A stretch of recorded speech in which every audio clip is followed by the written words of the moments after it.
to the finest crew in Starfleet. Engage. Watch your back, Shuttle. Luke. I'm Captain Janeway of the USS Voyager. Captain Janeway of the USS Voyager. Captain. Welcome to the Greatest Generation. It's a Star Trek podcast by a couple of guys just a little bit embarrassed about having a Star Trek podcast. I'm Adam Pranica. I'm Ben Harrison. Oh. Just finishing up the embroidery on the back of my jacket. Does Drive hold up? I mean, Drive is ridiculous. Drive is all about the, mood of it. It is not about being a movie that hangs together, right? Drive was like the progenitor for John Wick, right? Like just the cool live alone dude out for revenge, kicking ass, that's a genre that's existed for time immemorial though, right? Like that's not, Drive didn't invent that. This unassuming dude is actually the wrong guy to fuck with genre. That's what? Maybe that genre was asleep for a while and was woken up. Yeah. By the car horns and Drive. Hollywood came calling and the incels responded. I refuse to be painted with that brush. I think all kinds of people enjoy Drive. I think Drive's a fun movie in my recollection. Great soundtrack. It's fun. Come on, man. Kaczynski. Soundtrack's fun. I think that the car chases are really fun and cool. Mm-hmm. And everything around them is incredibly, shockingly stupid. Wasn't there a fight in an elevator or a kiss in an elevator or both a fight and a kiss in an elevator? Wasn't that Drive? That was a thing in Drive. Yeah. There was the thing where Bryan Cranston talked about how a race car needs a lot of tread on its tires. And he was like, come on, movie about cars. Shouldn't you have one person on set? I don't even know anything about cars, and I know that you race on slicks. Bryan Cranston, that's right. Oscar Isaac, Christina Hendricks. That's it, Ben. We got to do a bonus episode with Drive. Okay. Albert Brooks. Yeah, Albert Brooks is the knifey bad guy, and his brother is played by Hellboy that threatened the life of the CEO of Sony during the strike.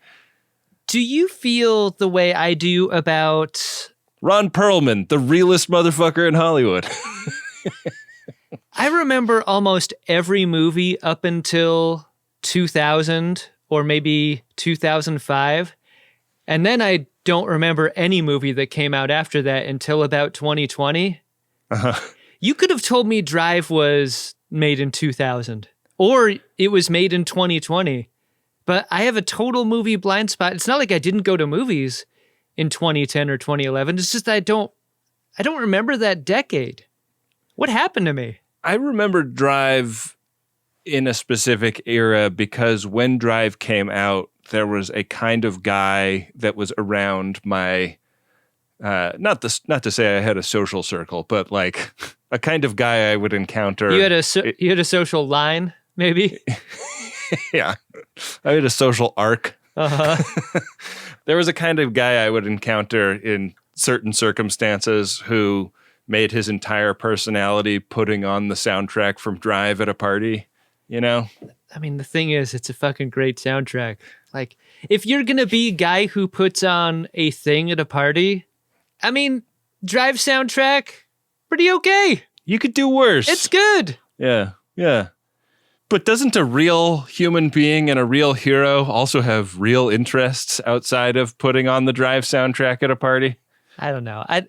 I don't know which of your friends you're talking about. I just met a bunch of your old friends at your... None of them were this guy. Really? Come on. Are you sure? I'm trying to figure out who it might be. Think it might be one of them. They weren't there in New York at this time. Okay.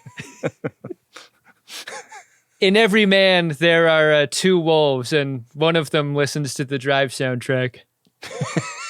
I'm not saying it's bad to listen to the Drive soundtrack. I'm saying a kind of person got way too obsessed with the Drive soundtrack. I just want to know what kind of person you mean when you say a kind of person. Yeah. Well, you're never going to know because it doesn't sound like you were that kind of person, and it doesn't sound like... I mean, you did have a social circle, back in the era when Drive came out. That's probably why you don't remember exactly when it came out. Would the very worst person at a party to you be a guy who pulls out a guitar and plays the Drive soundtrack like acoustically? That's the worst, right? MTV Unplugged. Yeah. Plug it back in. Yeah. Plug it back in. I have always assumed that I'm the worst person at the party. So Look, I've been teasing you a bunch in this, Marin. You're one of, if not the best person to have at a party, because here's why. You're not going to play any of your bullshit music at me.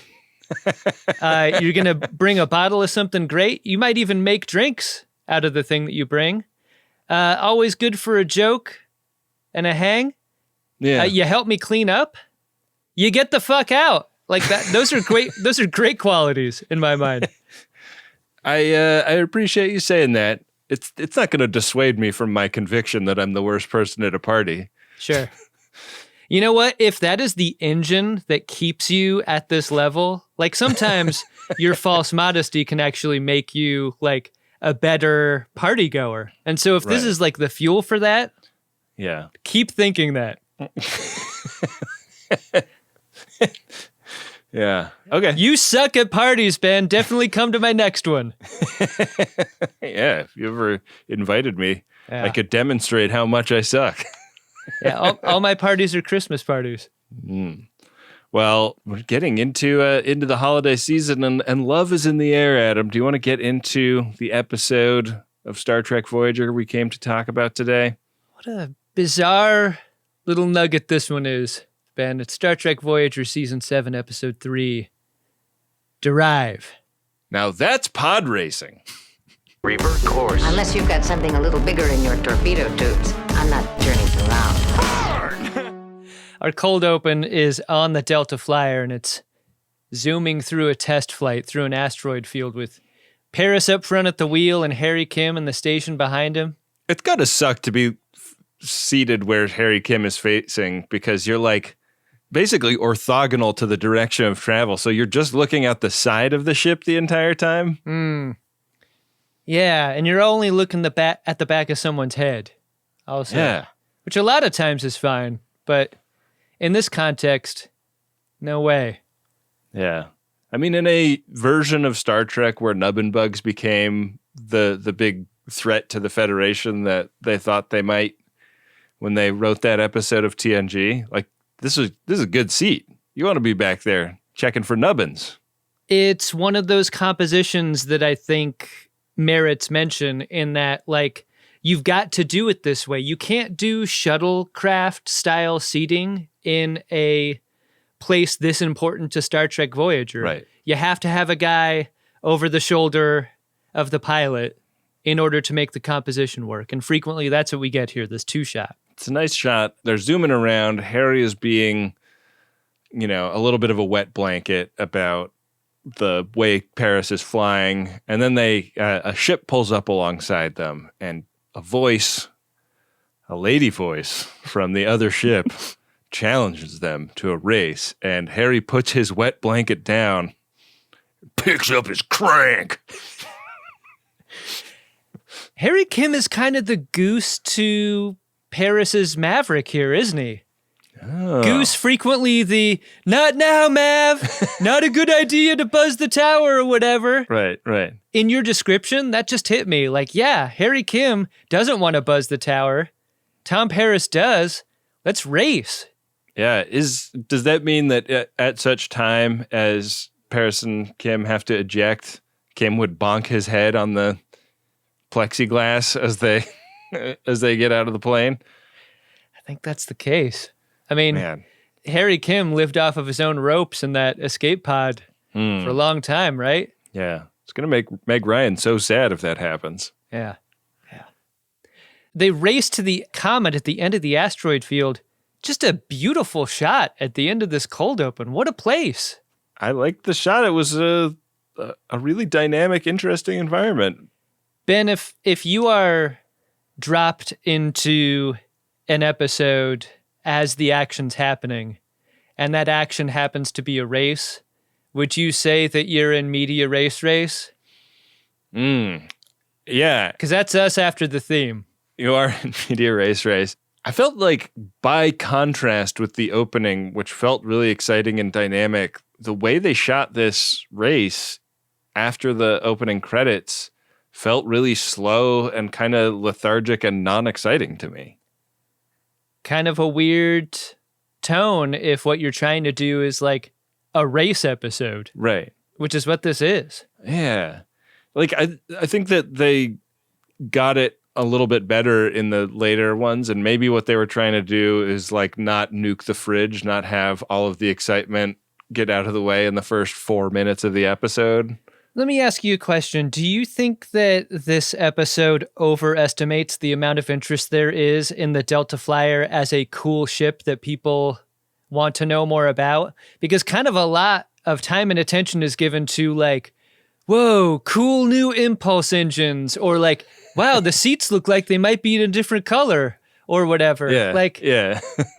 Whereas you could scrape a little bit of that attention onto something that's actually cool, maybe, if what you thought was the Delta Flyer wouldn't cut it in that department. So what you're saying is you wish that they'd focused more on like establishing a realistic relationship arc between Tom and B'Elanna? You know what? That wouldn't be managing my expectations like I have been the entire series, W/R/T, that relationship.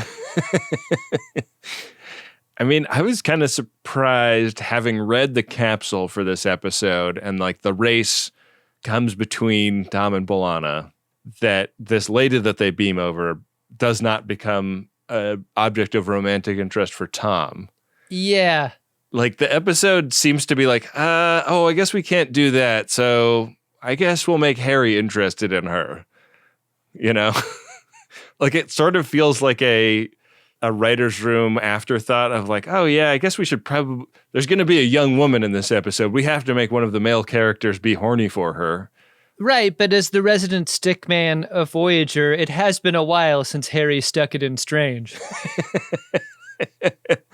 Yeah. Except when they beam on board the pilot from this other ship, a ship that is drifting in space due to its blown out nacelle, she's coughing, but she's fine. And so is her ship.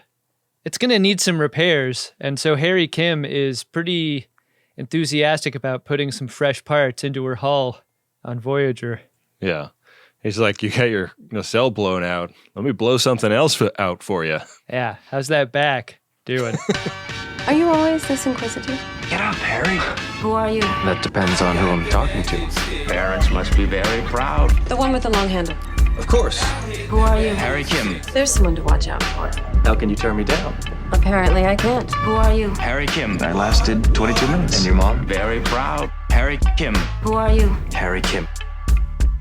So back on Voyager, we're in 6 Bay, and BLT wants to borrow 3 hours of the Doctor's holodeck time. This is I feel like you've made this point before. Why does the Doctor need holodeck time ever? And why should he be at the front of any line? Can he just go into the computer and experience this without holography?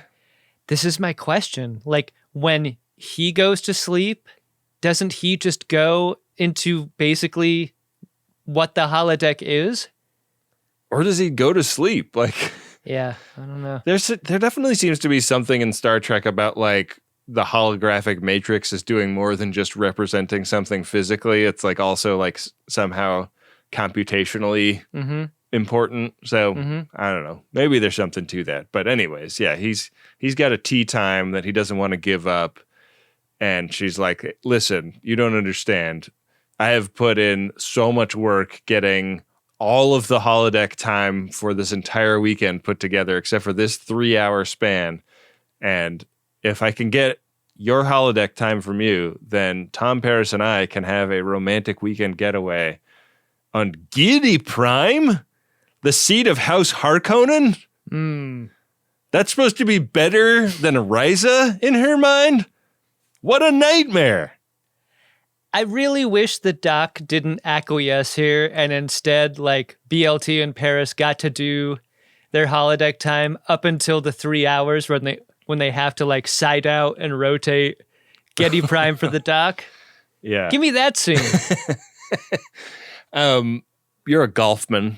What did you think when you saw this putter? I mean, it looked like it had a bunch of different like flaps. I thought it was a novelty club that was all clubs. Like you kind of turn one of the leaves out and that's like your 6-iron, or you turn another leaf out and that's your 9-iron. That's what I thought this was. Oh, wow. It's like a Swiss Army putter. Yeah, like a Swiss Army bathroom putter.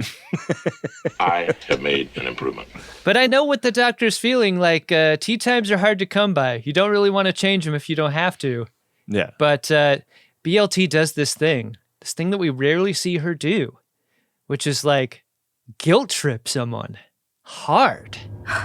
Well, if your tea time is more important than our happiness, our first chance to be alone in months. And it works. Fine. Yeah. Take my 3 hours. Thank you. Mission accomplished for BLT. Our course is locked in. Good. Listen to me very carefully, because I'm only going to say this once.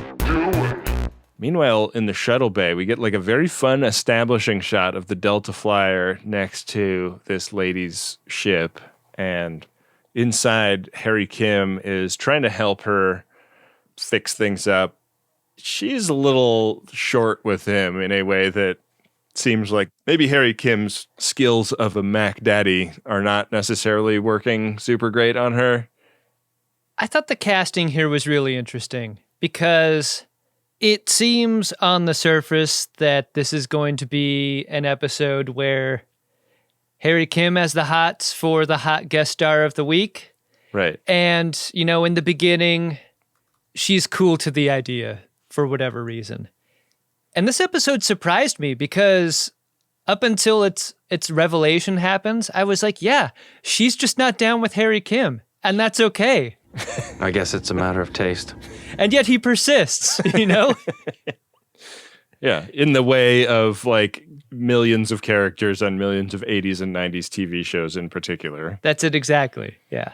Yeah. Sia Batten, I'm not sure if I'm pronouncing her name correctly, appears to be an Orion in her IMDb picture. Oh, interesting. Yeah, I think she was also on Star Trek Enterprise, maybe. What did you make of her ship? Because I thought it was real roller coaster core of a design. Like everything's bright and it looks like everything is crash padded. Yeah, like all the like neon green paneling and everything. I really did like all the bright colors. You never see that. Yeah, like, but then like all of the panels kind of evoked Cardassian to me. They had a Deep Space Nine computer look to them. It really looks like a lot of work to have built this ship. Like everything is glossy and resined. Like, yeah, it looked nice. It did look nice. So yeah, they're kind of not, things are not going super great for Harry Kim in just trying to have like a pleasant conversation while helping this lady fix her ship. And then she does the thing that you have to do to kind of get a guy off you at a party, is mention that you already have a co-pilot. Yeah. Right at the moment that Paris comes down the long ladder from another part of the ship. Yeah. Paris comes in to try a classic pickup artist tactic on her, which is negging her warp drive. Yeah. He's been in the back checking things out, and she's like, I don't really fuck with warp. Like, I'm into impulse. That's where all the action is. Warp is straight line physics. Impulse is where the fun is. I like this distinction, the distinction between a race car and a dragster. You know, anyone can understand this. Yeah, it's got the kind of feel of shop talk, which we always really love hearing in these shows. So she starts talking about this race that she's getting ready to take part in. And we cut right to a McLaughlin group. Issue 1. Where Tom and Harry are pitching some of the other senior officers on them joining this race, entering the Delta Flyer in it. I love these kind of sequences. You know, expedite the story. Don't tell it twice. Like, pass the baton from scene to scene. And that's what this is. Yeah. And like they are now introducing the new idea to other characters. And We pick it up midway through the unrolling of this idea. Tuvok is a little worried about the modifications that will have to be done to the Delta Flyer and all the manpower that will be requisitioned to do this. He's like, you're going to have to put this like fuel converter system in there. You're going to have to paint cool corporate logos all over the side of it. That's going to be kind of annoying. We're going to have to do the jackets with all of said logos. And the scorpions on the back. This is maybe my favorite version of B-Dunks doing Paris, is like the child asking mom for permission to do a thing. You see this all the time. Paris, I think, has done this a couple of times this season. Yeah. But this time, Janeway's into it. Absolutely. This competition is just the sort of break we need. Yeah, it very much has the same energy of just asking to get to make the Delta Flyer in the first place. Yeah, great call. And request granted. Janeway's been looking for a nice diversion where they don't have to be the ship of death this week. Give it time. So, yeah, she's into it, but she wants it done in a way where they're going to actually go for the gold. There's coffee in winning. There's a really cartoonish tableau to end this scene where Chakotay, Paris, and Kim are like psyched for the thing, and Tuvok is like the perturbed crew person, just disapproving of everyone else's excitement. That's fun. Paris learns quickly that he has fucked all the way up because he walks down to Six Bay where the doctor is practicing his short game. I don't know, man. If you're missing the jar so bad that it's going out into the corridor, I think you need to go to the practice facility more than playing real rounds, Doc. Yeah, why does he have a tea time at St. Andrews when he's this remedial in his skills? He's going to get murdered at St. Andrews. It's not going to be good for him. You suck, you jackass. I love these balls. Yeah. One thing that's happened in golf, I would say fairly recently, is like people are more comfortable playing a crazy looking ball. Interesting. Ball with shit on it, ball that's bright gold colored or red colored or black. People will play a black golf ball now. That never used to be a thing. Does anybody play like a Kelly Green golf ball? Yeah. Like part of the challenge is that it's really hard to find. I mean, there's all types out there now. But and there's glow balls too. People play at night. Night ball. Night golf. With balls that glow. I've never done that before. That sounds like fun. But yeah. That's got to be an easier tee time to get, right? Yeah, I should try for those. That'd be better. Yeah, we got a 9 o'clock tee time. Great. See ya after dessert. What? Yeah. So Paris brings the doc's ball back to him in the 6 Bay. The doc sees a Paris that is feeling great and confuses the reasons why. He's like, oh, you must be psyched about this trip BLT has planned. And this is a great take by B-Dunks here. When the reality of his fuck up washes over him. Oh, no. Don't tell me you forgot. He's excited about the wrong thing. Yeah. He's like, Doc, your short game is fucked up. My short and curlies are about to get fucked up. Is there a way you could surgically remove my penis and testicles for the conversation I'm about to have? Keep them safe, like in stasis, so I can go have this extremely difficult conversation, and then you can reattach them later. Oh, yeah. It's like the flower under the glass dome in Beauty and the Beast just rotating in the 6 Bay. Oof. If a mood had polarity, Paris gets his reversed. And he slinks out of the room for a fight that he knows is coming. And here's my question about this. Not knowing a fight is coming is better, right? Than putting foot in front of foot on your way to it. The agony of that is awful. Yeah. That's what Paris has in front of him. Why is the anticipation of a fight so painful and also the anticipation of good so painful? It's like, they both suck. Yeah. Yeah, they're bad. Both of them. Bofa. Well, speaking of D's nuts, Paris enters engineering expecting them to get absolutely clobbered and is very confused when she appears to be cool with the decision that he's made. It's not even like that he's really made a decision. Like, he is so into his idea of going and entering this race that he went and planned it and, got the ship reassigned to the task of race without even considering the effect it might have on BLT or their weekend. And she's like, oh, okay, great. We'll just reschedule the thing. I would have rather jumped over the rail into the warp core than admitted that I'd forgotten. I could not understand that he told her he forgot. You don't have to lie, but you don't have to say that. You don't have to show your whole ass here. It's too much truth, maybe. I think a couple of things are happening here. And the first one is the heartbreaking moment of like BLT being so happy to see him at the exact moment he's there to ruin her weekend. Right. That sucks. But also the way these shots are composed, I think really helps out both actors because they're very close up.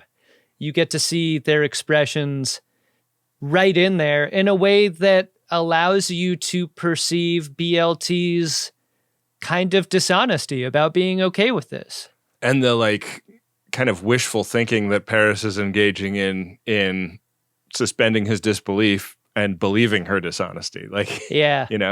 I like how she doesn't go full soap opera after Paris is gone. Like, there's a moment where I'm like, oh, is this real? And then, oh yeah, obviously it's not. But her take is very subtle, Yeah. I think Roxanne Dawson has this gear, but I don't think BLT is the hang tier type. No. And yeah. So that's not the way she takes it. Instead, she winds up late night in Neelix's restaurant. Mistakes were made if it's late night and you're going through Neelix's restaurant, wouldn't you say? Yeah. And he's like, sorry, the kitchen is closed. Sorry. But you said it closed at 10. It's 9:35. He's like, can I at least get like a bag of chips or something? Coffee, do it. Black. Coffee, black. Make it yourself. BLT does that thing where she just sort of collapses on what seems to be, is this a new couch in the mess hall or is this just a couch being used for the first time? I was trying to think of it's been in the background in other shots and they just haven't set up at it before or what, but yeah. I'm not a big interior design or like furniture man. Tin Man. But it kind of seems like Star Trek interior design and Patrick Bateman's apartment from American Psycho are kind of compatible, Patrick, it's so elegant. What a wonderful view. Yeah. This couch looks like it belongs in Patrick Bateman's apartment. It would look good with a sheet of plastic thrown over it. Yeah, with the style section taped to the floor. I like Neelix's take here too. Neelix kind of collapses across from BLT. Yeah, he fakes a foot injury. And it's here that they have this conversation about how she's dealing with, I don't know, what could be a sad double cross. Yeah, I mean, she's kind of thinking of it as the end of their relationship. She's like, there's a lot I like about him, but we're just not compatible totally. Like we're, despite all of the love between us, it never seems to quite come together. And it's time to stop kind of fooling myself about, what the real deal is with him. Sometimes Star Trek really gets it right in these moments. And I think this is a moment that does because Neelix makes the case that it's not really fair for Paris not to know that he screwed up. Like if you're really in it with a person, yeah, and you ride for them, and you think you're deciding to break things off, like for Paris to not know the reason that's the cause of it is just a form of dishonesty. Almost, it's not protecting Paris from who he is or what he's done. It's just like you should be able to have that conversation. It is without honor to withhold the breakup until after the pod race, Yeah. But it's like very relatable thinking that she's doing, right? Like when when a breakup looms, there is always the like, oh, but this weekend is her birthday, or like. Right. You have to do the calculus about how specific to get, because specificity is cruelty too. Yeah. Right. Like, for example, when Tom specified that he forgot. Yes. Yeah. I mean, I really like this scene for Neelix. Occasionally, he can be insightful. Yeah. He can really do it sometimes. And like the main takeaway here is like it's not fair to hold someone to a standard that they don't know about. And that's Tom Paris in a nutshell. Yeah. You got to tell them about the standard. Mm-hmm. So we get a Janeway's log here. The race is on. And so Ambassador Ozal is the race coordinator that transports on. Yeah, played by Brian George, an absolute legendary that guy. Yeah. Yeah. See him all the time in everything. Still working all the time. Yeah, he you might remember him as Dr. Bashir's dad. Right. Remember? Yeah, he was Dr. Bashir's dad. That's right. Pretty cool. Not anymore. Now he's an ambassador. They meet this guy in the ready room with Chakotay, and this is an awkward moment. I couldn't get over this. Like, the ambassador's over there doing ambassadorial work, and he gets a FaceTime, a work FaceTime, and he just takes it in the room in front of him. Yeah, like, what are the chances that this work FaceTime is not going to be about information that might be sensitive to exposed to a new entrant in this race that a lot appears to be riding on? Or useful for story. I'll have to find some way of appeasing them.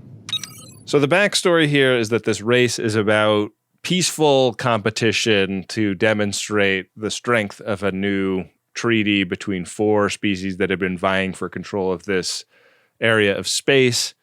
And the point of this call is that one of the species is feeling a type of way about another species getting the honor of hosting one of the parties surrounding the race. And Janeway's like, maybe you can solve all problems everywhere by just hosting all of the festivities on Voyager, thereby eliminating any sense of diplomatic favoritism and also removing the need for the television show to build a bunch of new sets. Right.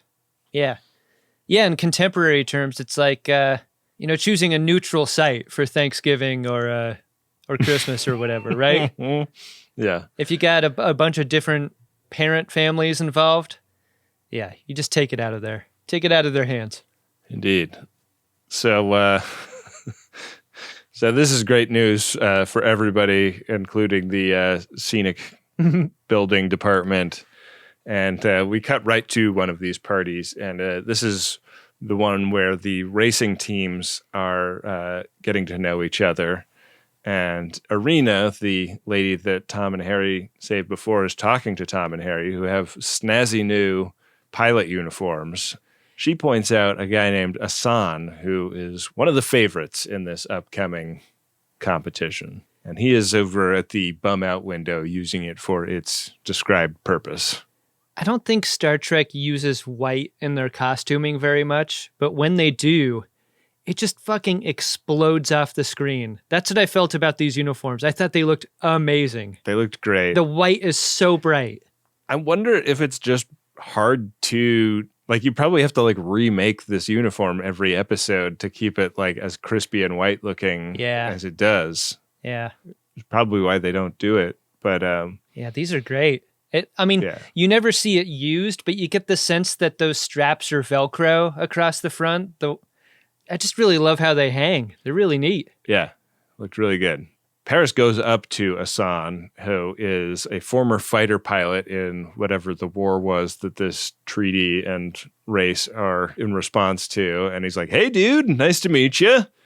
And Asan is not much of a conversationalist. Were you assigned to serve me? Not exactly. Hey, Ben, who's worse at a party, Asan or you? Me, 100%. Hey, Asan, if you didn't want to go to the party, just don't fucking go. What is this? Weird scene and weird shot, too. Like, one of the things I loved about this is that you never see Asan's face, not even a quarter of it. Like, you just see this little sliver because he never stops looking out the window. Yeah. All you see is that massive hole of his ear, which is like, it goes all the way up the side of his head. You're just looking into the void. You're probably allowed to use a Q-tip with this ear, right? They're like, you know, for most people, no. For this guy, use like 4. I've never used Q-tips on my ears. What? I believed the no Q-tips in the ear thing from jump. I believe that you believed that. Utterly. Oh my God, Ben, it's one of life's pleasures. Really? Oh, it feels great. But doesn't it like bunch the earwax up against your eardrum? Have you ever used earplugs or anything? Has anything ever gone in? I mean, I have like AirPods or whatever. You have Gold Star ear holes? Yeah. Okay, so when you pull your AirPods Never out, even shaved them. do you pull out like a string of pearls of earwax? Like, do they ever come out just totally wrecked? I choose to keep that information to myself. Oh, no. Oh, no. Here's what I'll say, Ben, and no one should ever take medical advice from 2 Star Trek podcasters. You can just tease the rim with that Q-tip. You don't have to go all the way in. I don't think so. I think you might be happy with the results. Sounds kind of dangerous to me. Damn. I get my ears checked all the time. There's no impacted wax in my holes. That's good. In my holes. You want to know what my lifetime dollar value of Q-tips that I've purchased is? 0. I've never spent a nickel on a Q-tip. God, amazing. I'm blown away by this. Wow. You are fascinating. I've got to get that Platinum. Get that Low enlargement. I've got to get that Platinum. What now? Are you planning a heist? gold. Watch your back shot. Good to see you again.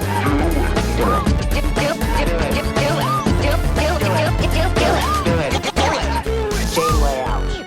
After Paris eats shit socially with Hassan, Arena's co-pilot, Joxum, walks in. And this shot is so funny to me because it is revealed that they are both wearing exactly the same green vinyl pants. Yeah. Yeah. Like Colonel Kira would totally rock this on an off day. Oh, yeah. This is from the Colonel Kira collection. Yeah. But Jackson, a real hunk. Yeah. Like when they go in for the hug, it really looks like he's about to grab her butt too. I bet when two people are wearing vinyl pants or vinyl clothing at all and they embrace like this, there's some weird friction. Yeah. Maybe not appropriate for two coworkers to hug in pants of this kind. Yeah. Yeah. Wow. So we cut from this lurid embrace to the ass lab where BLT asks Seven for some bullshit, just some busy work stuff. But Seven's too busy because she's helping design an efficient way to get through the cones of this race.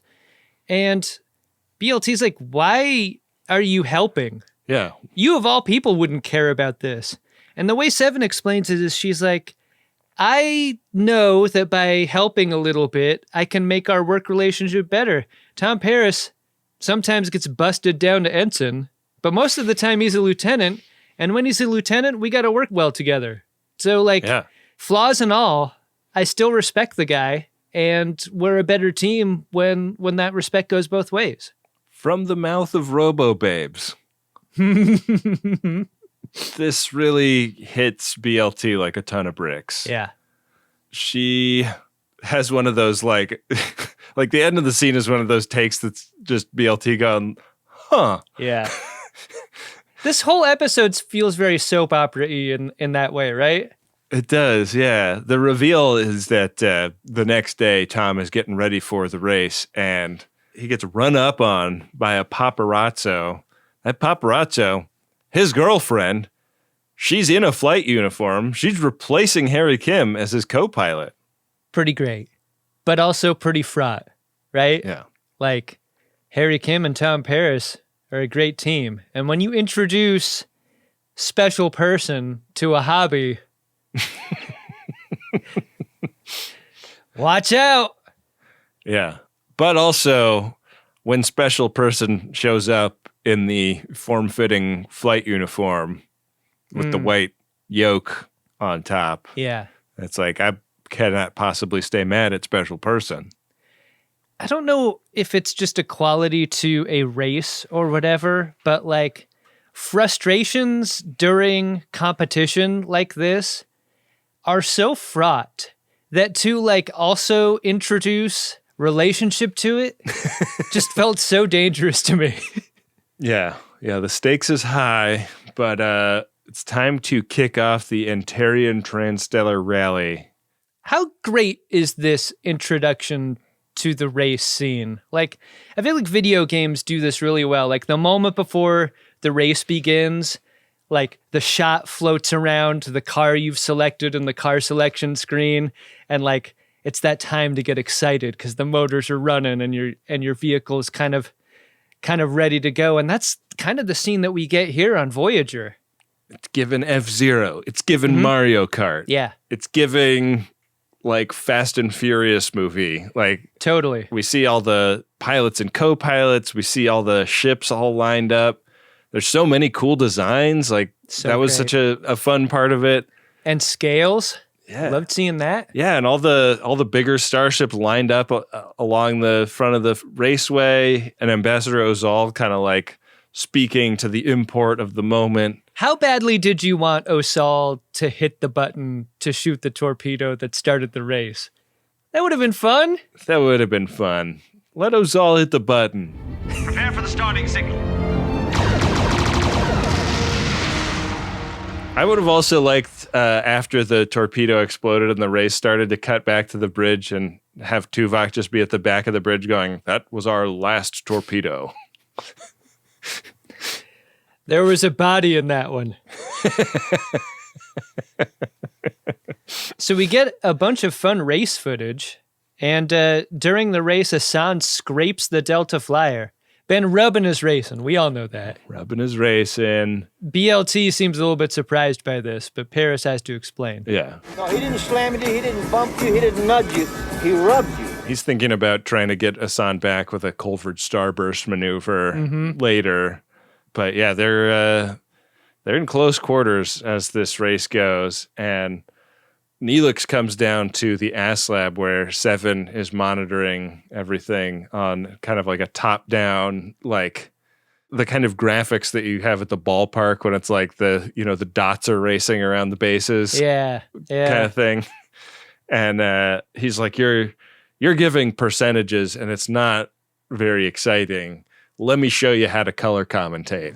It's all in the delivery. Do you mind? This is so great. So great for Neelix. He has this utterly. He gets on the 1MC and he's so good at it. This reminded me of one of my very first jobs was working in a grocery store, and I often worked at night. And I worked the night of the Evander Holyfield Mike Tyson fight where Mike Tyson bit Evander Holyfield's ear. Wow. And somehow clean up on aisle 3. There is ketchup everywhere. I actually got on the PA and I was like, yeah. Here's a Sound and Fury update. in whatever round of the fight in Las Vegas, there's been a disqualification because Mike Tyson bit Evander Holyfield's ear off. They suspended the chin music and started playing ear music. Yeah. I really did freelance on the PA for that one, but did not get in trouble. It was appreciated. People wanted to know. It was like one of the biggest sporting events of years. I would like to have known that Adam Pranica. Yeah, it was fun. That was back when I sold lotto tickets and stuff in the grocery store. Great job. Did it just burn you up every time you sold one to somebody that wasn't you? I really have no feelings at all about the lottery. I'm not attracted to that form of gambling at all. Wow. Yeah. Shocking. Yeah, leave me out of that. Neelix has gathered quite the crowd. Like, people had been watching the race out the window on Voyager, but now they're kind of gathering in the ass lab so that they can hear his commentary as the race moves toward the Mobius inversion, and it's the last third of the course. It's like a wormhole, and there's no way to track the racers during because they're off sensors. And so while they're in this tunnel with a couple of ships out ahead of them, I guess it's Asan and Irina's ships that they're talking about. BLT gets real excited about opportunity that they have to get into the lead by kind of like cutting between the two of them, kind of flipping on the nitrous oxide system. Tom is like really not into her plan, but she just does it. She just goes ahead and does it, and he steers them through.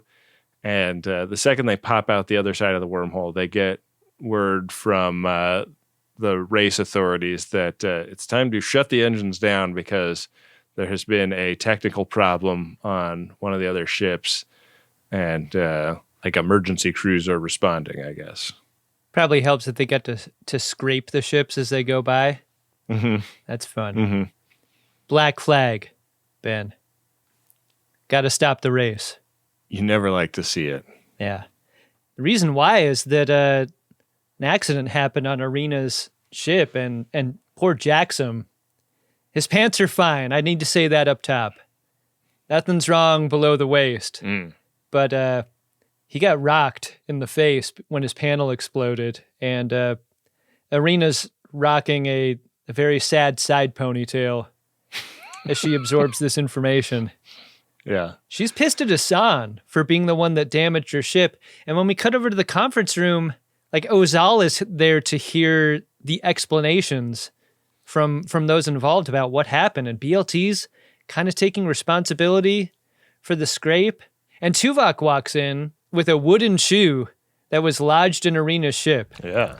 Hence the word sabotage.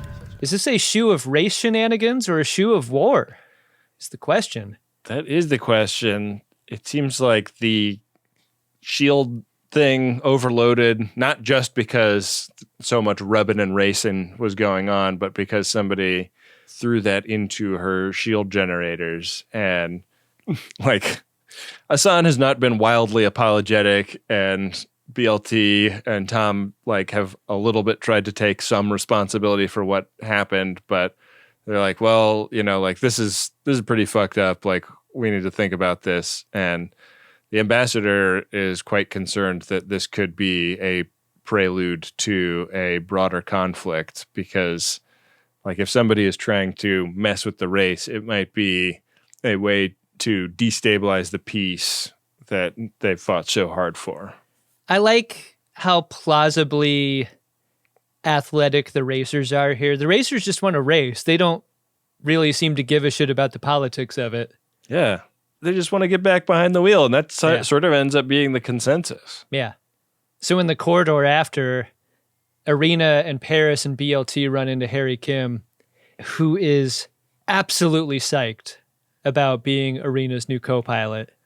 This is something that Irina does not feel the same way about because she didn't know until this moment. He is really not reading the vibes. Like, she does not seem to be responding to the Riz when he is around her. But he's like, well, maybe if we're forced together on like a road trip, she'll have to talk to me. Yeah, I don't love that. Objection noted. We'll do this without you. Do it. Do it. Objection noted. We'll do this without you. Do it. Do it. Do it. So we're back on the Delta Flyer after, and they're in the Shuttle Bay making repairs. BLT and Paris are, and they're talking about race strategy. And Harry Kim walks in limping and covered in soot. Yeah. And also smitten. He was making repairs of his own with Irina. They were up all night. They had a great time. If you spend time with a romantic interest and then emerge limping and covered in soot, pretty good night. Yeah. To be honest, I can't remember the last time I had so much fun. He's very enthusiastic. The race is back on, and we're now, watching them race while BLT talks to Tom Paris about the kind of new relationship energy that Harry Kim was demonstrating the last time they saw him. I know the scene thinks this, and I know Tom Paris thinks this, but I wonder if you think this, that by like listing off all of the previous romantic interests that Harry Kim has, I think Paris thinks he's turning this into a positive, but like when you hear the list, it sounds kind of mean, right? Yeah, definitely like a thing you might want to think about when your special person talks about your best friend in disparaging of terms as these. Yeah. It's fun, though. It's a funny scene. I liked it. Yeah. I was a little disappointed that they didn't make Harry Kim a Major Kira pantsuit to go with Arena's. Oh, Ben. That would have been incredible. Get those pants off of Jaxum. Yeah. Jaxum pants. I mean, when that panel exploded, Jaxum nearly killed him. So, like, Paris and BLT start kind of quibbling about their relationship in the context of, oh man, Harry Kim and Arena are so cute together. And then we just cut to them quibbling in their ship. This is what I was afraid of. This is no good. It's a real like, oh yeah, like sometimes the relationship grass is just greener, you know? And they're sniping and having similar disagreements about race strategy, and a warning bell goes off and Arena's like, oh, it must be something way back here, well away from your panel. And Harry's like, no, it's my panel. And he like barely avoids getting the same treatment that Jaxum did from this thing. God, this was close. Yeah. No sooner has he jumped out of the way of the exploding panel than Arena pulls a strap on him. She was the bad guy the whole time. What'd you make of this close quarters fight? Like the way this was framed up, it felt like you were really in it as a viewer. Yeah. It's like the makeout / elevator fight scene in the other Drive. That's right. Great call. But Kim has the upper hand here shortly. But the problem is comms are down, so he can't radio for help. Yeah. I thought that the fight scene was really well choreographed. It felt really realistic. It wasn't like super, kung fu or anything, but like when he gets the gun away from her and starts yelling at her, I was like... I feel like they looped the yell, though. Didn't it sound weird to you? It did sound a little weird, but like in a way of like he delivers the line like somebody who is totally surprised in this moment. Yeah.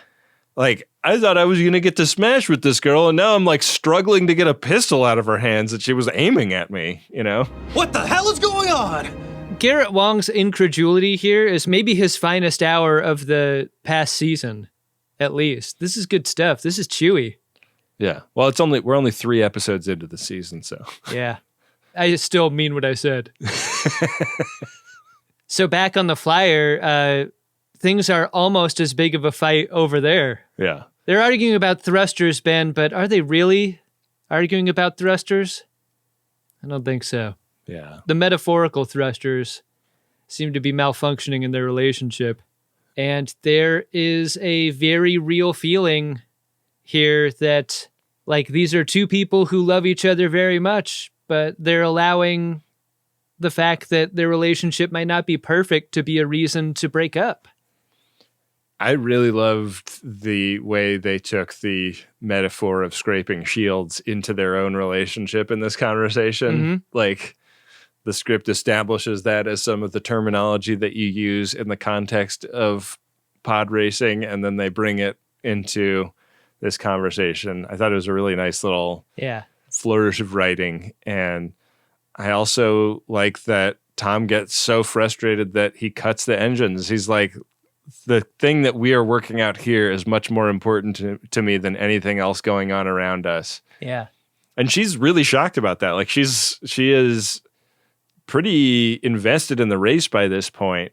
And I think invested in the race because she assumes that that's the only thing to be invested in, because he's not invested in their relationship. And he kind of proves that the relationship is the more important of the two things to him in this moment. If we've got a problem, we're going to resolve it right here, right now. No sooner has he stood up and turn to face her, then Asan's ship zooms past them. And everybody watching the race, including Harry and Arena, are like, well, Flyer's out of it. I get why this moment works to like articulate what Paris and BLT are feeling, but I wish that in popular culture, sacrifice wasn't so interchangeable with like the currency of a relationship, you know? Yeah. Like so often it's like, if you loved me, you would stop doing the thing that you like and instead choose me. And I think that is like, man, that stuff is so caustic to any relationship of any kind that like, I kind of bristle at the depiction of this being like a breakthrough. You know what I mean? Yeah. I feel like it is like a trope to the point of being kind of a cliche, but it really works in the context of this race specifically because it really fits. When Arena notices that the Delta Flyer isn't going to win, she's freaked out. Yeah. It changes her mood completely. And this is when Harry Kim kind of puts it together that there's something wrong with the Delta Flyer, that when it gets to the finish line, it is going to take out everybody that is there waiting for the ships to come in. And he realizes that the fuel converter is a bomb, and she is like a zealot who is super xenophobic and is trying to end this peace agreement that has been put in place. Is there a moment, you think, for Harry Kim when he's like, God, she's so hot, though. Could I live with this? Yeah. I wonder if I could still hit it. Could I smash a zealot? He'd probably be super hot, like crazy, right? Rudy Giuliani! It would be an interesting challenge for a stickman as legendary as Harry Kim to do it with an alien whose like main thing in life is how much she hates aliens. I know. Yeah. That's a turn on. You got to overcome a lot to get in those stretchy pants. I really admired the work that B. Dunks and Roxanne Dawson had to do in a scene that involves a bomb that never, ever shows the bomb. Yeah. There's no red light beeping faster. There's no countdown. There's no even sound of like a growing hum that's like building to what could be an explosion. Like it's all on them, this pressure. The scene where they're like kissing and like getting ready to kind of like get down in the Delta Flyer instead of finish the race. Mm-hmm. And then they get the Morse code. Mm-hmm. I mean, it's like intense, like when they're kissing and like really kind of like taking an intimate moment slow, and you're like, shut up, there's a bomb. Yeah. Yeah, and there's a proposal here and a banger during the proposal. Yeah. It's wild. It's great stuff. Harry Kim is Morse coding a warning to them that they have to eject the warp core, and they have to do that thing that Batman did at the end of Dark Knight Rises, where they fly it off somewhere pretty far away so that it doesn't take out everybody in the quadrant or whatever. Great scene. Yeah, they drop it off in a nebula, presumably murdering an intelligent nebula. It throws soot all over the white parts of their uniform. Yeah, that's why they can't use these uniforms all the time. Yeah. It's really sad. Yeah. Back on Voyager, Asan finishes the race first. God damn it. God fucking damn. You knew it was going to be Asan. And then there's a banger felt in the mess hall. That's where Janeway is, kind of watching the finish line. Pretty good seats there. Yeah. So she bugs out of there pretty fast when they feel the banger. So we cut over to the Delta Flyer, and BLT and Paris are alive. Yeah, they made it. Good for them. Their uniforms, not. But this question remains, though. Yeah, who's going to take whose last name? Yeah. Will they send their single lives to Stovacor? She never said yes. This is a fraught moment. Yeah, he says that he might have to start begging, and they kiss. But that's not yes. Not yes. Not yes. And then, like, they're just married. Like, they're married off screen. We don't even get to see them, like, talking about killing the Klingon gods, or, did they do the whole kit and caboodle the way Worf and Jadzia did, or? I need to skip to this part, Ben. Did you like this episode? I'm really easy to get along with most of the time. But I don't like bullying, I don't like threats, and I don't like you. I felt very ripped off at the end. Like, I wanted the completion of the moment. I wanted to see them exchange the vows. I wanted, Lwaxana Troi to show up naked. I wanted something. When you make Star Trek, the first duty is to both please that booty and it's to the truth. But the second duty is you got to depict the ceremony. You got to put on the dress uniforms. You got to see all the pomp and the circumstance. You have to have the captain say the thing about it's the happy privilege of captains since the age of sail. You got to see the weird food in the mess hall. You got to see it all. Do you think the reason is that we don't see it is because we saw that alternate version not that long ago? Oh, because, the silver goo people. Did they think that was enough for us and it would be too much of a retread? Yeah, maybe. I don't know. Felt weird to just, cut around it to the afterwards part, though. Also, if what they wanted was a holodeck weekend or whatever, is their Delta Flyer ride with the barrels dragging behind them and the "just married" written on the windscreen, is that on the holodeck? Have I been incepted here? I don't know. Are there pleasure planets in the Delta Quadrant that they could be going to for their vacation? This seems like the absolute worst place to honeymoon, on the Delta Flyer. Yeah. What are they going to do? Pull out that morgue bed in the back and do it? I don't know. It keeps things interesting. Maybe interesting isn't enough for me. I did not like the end of this episode.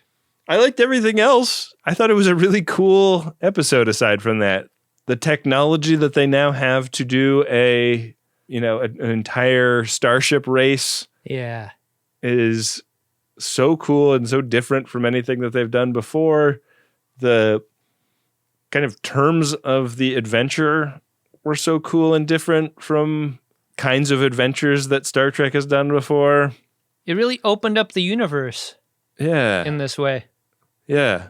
So I really liked it. Yeah, just gotta show me the wedding.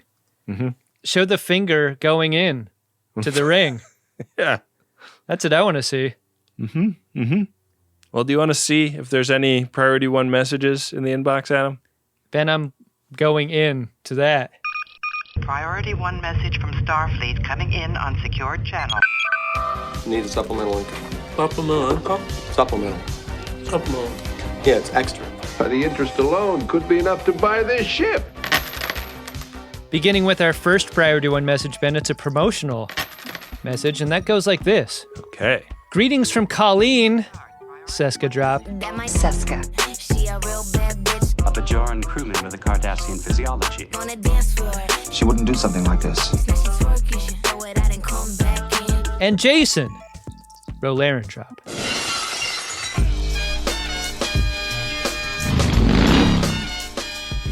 At Boss Meadery, we make mead in Wisconsin. Whoa. We sent you a code 47. Now we are throwing some scarves at you. We make the world's oldest fermented beverage in the most modern possible way. Whoa. These are dry and sparkling meads using local honey and regional ingredients. You've heard of farm-to-table eating? This is field-to-glass drinking. Makes a great gift or pairs nicely with your holiday season. So here's the message, Ben. We're asking all the FODs in Wisconsin who want to try this tasty mead to head to bossmeadery.com. That's BOSMEADERY.com. Or find their Facebook page to find one of the many retailers in Wisconsin that sells Boss Mead. Dang. I got to get my ass over to the post office. It sounds like there's some mead in there for us. Got to. Mead is so great for these cold weather months. Really warms the tum. We were just at a hotel at one of our recent tour stops that said that they had a nightcap service of mead and whiskey available in the lobby from, for certain hours. And we didn't get to participate in that because we had a show during those hours. But I wanted to try that mead. I really love mead, but you know what I would have preferred at that hotel? Working Wi-Fi. I would have really loved anything to eat when we got back from our show. Anything at all. There was no minibar. There was no room service. There was nothing. Nothing within 10 blocks of us, too. Yeah, that was a tough one. Yeah, no pizza places open. Fucking sucked. Yeah. Went to bed with a stomach full of dry roasted wasabi edamames. And that was it. Wouldn't you have rather gone to bed with a belly full of mead? Yeah. Boss Meadery. Could have made it happen. If you're in Wisconsin, check it out. That sounds great. Well, our second priority one message here is of a personal nature. It's from Whammy G. It's to Ben and Adam, F1 FODs. And it goes like this. Just finished listening to Emergency Modelo, Voyager Season 6, Episode 25, and, well, got a little worried when Ben and Adam repeatedly stated how podcasting is ruining their financial lives. So here's some scarves to hopefully lessen the burden of making this amazing pod, which has been a huge part of my life since, 2016? What a trip! Love you guys. Vamos Checo. Hey, that's really nice, Whammy G. Thank you, Whammy G. Thanks for putting something in the jar there. Yeah, we definitely haven't had the financial year we were hoping for, put it that way. But I think things are looking up for next year, and we really appreciate anybody that supports in any way that they can. And one of those ways is to get a P1 by going to MaximumFun.org/Jumbotron. Hey, Ben. What's that, Adam? Did you find yourself a drunk Shimoda? Incredible. Drunk Shimoda! I'm going to give it to Kim for the kind of silly persistence that he had with Arena. You got to kind of give a Shimoda to a dude who waits out a co-pilot until he's literally singed within an inch of his life and is in the hospital to make a move. Just felt like Kim was not reading the room with Arena. So he is my Shimoda for this one. How about you? I mean, that's kind of a quality of Harry Kim. Just not quite reading the room right. I'm going to go with the Doctor. I think I was just delighted by the depiction of a golfer on Star Trek, for as weird as it was. Maybe we'll see him on the course. That'd be fun. That would be tremendous. I don't know what that would look like in this context, but yeah. Weird hobby for him. He says like it's something that doctors do. Uh-huh. I guess that's true. That's fun. Yeah, I'm going to make the Doctor my Shimoda. Dr. Golfer. I like it. What do we have coming up on the next episode, Ben? Adam, the next episode is Season 7, Episode 4, Repression. Tuvok's investigation of a series of mysterious attacks aboard Voyager leads him to a most unlikely suspect. To a most unlikely suspect, himself. That would be most unlikely. Yeah. Wouldn't it? It would be. Do you think when Tuvok looked at Arena's ears, he was like, oh man, that's sick. She's got like twice as many points as I do. How many Q-tips do you think it would take? Get to the bottom of those. Who knows? Well, in order to find out in what way we will be doing that episode, I think you need to head over to gach.biz/game.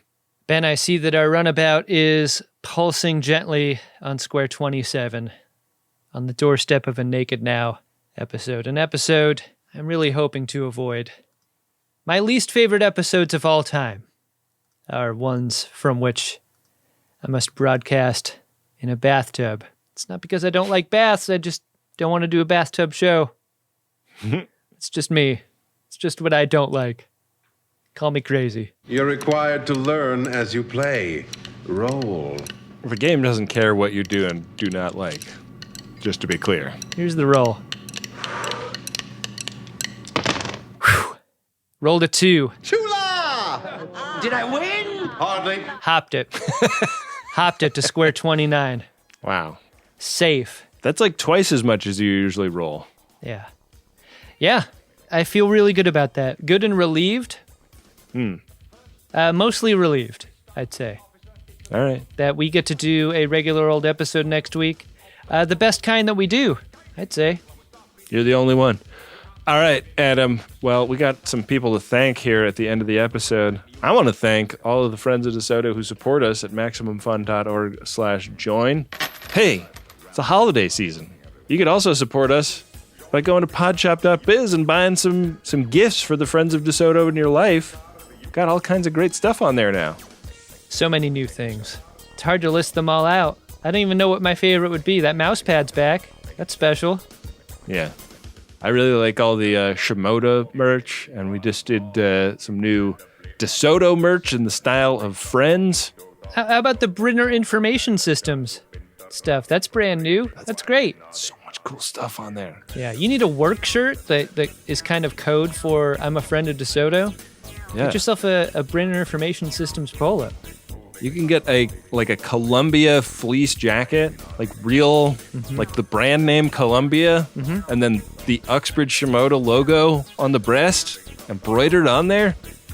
Hey, in these cold months, could your head use a toque? Actually, a toque is something different, right?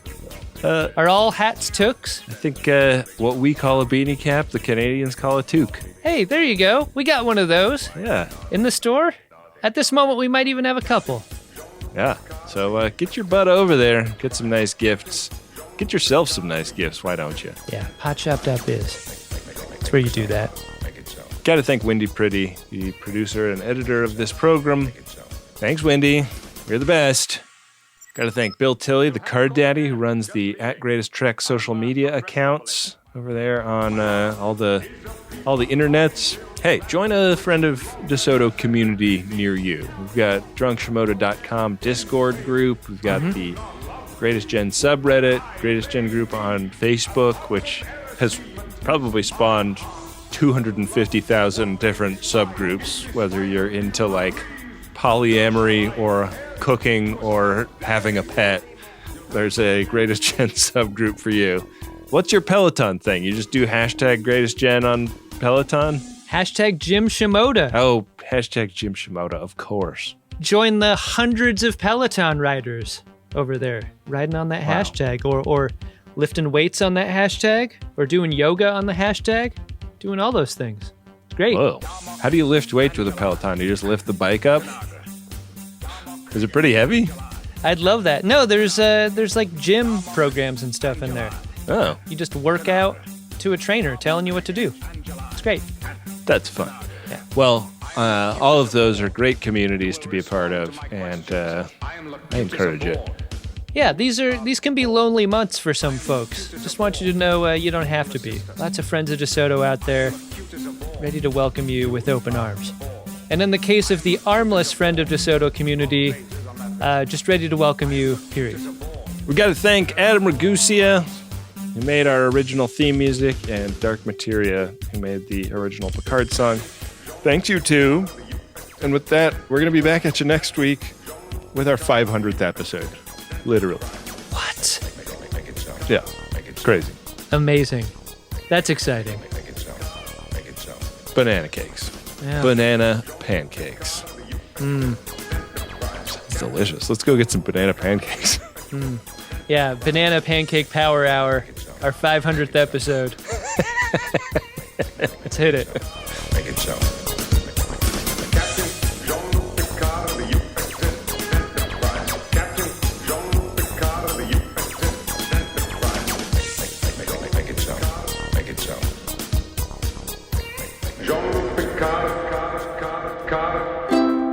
Maximum Fun, a worker-owned network of artist-owned shows. Supported directly by you.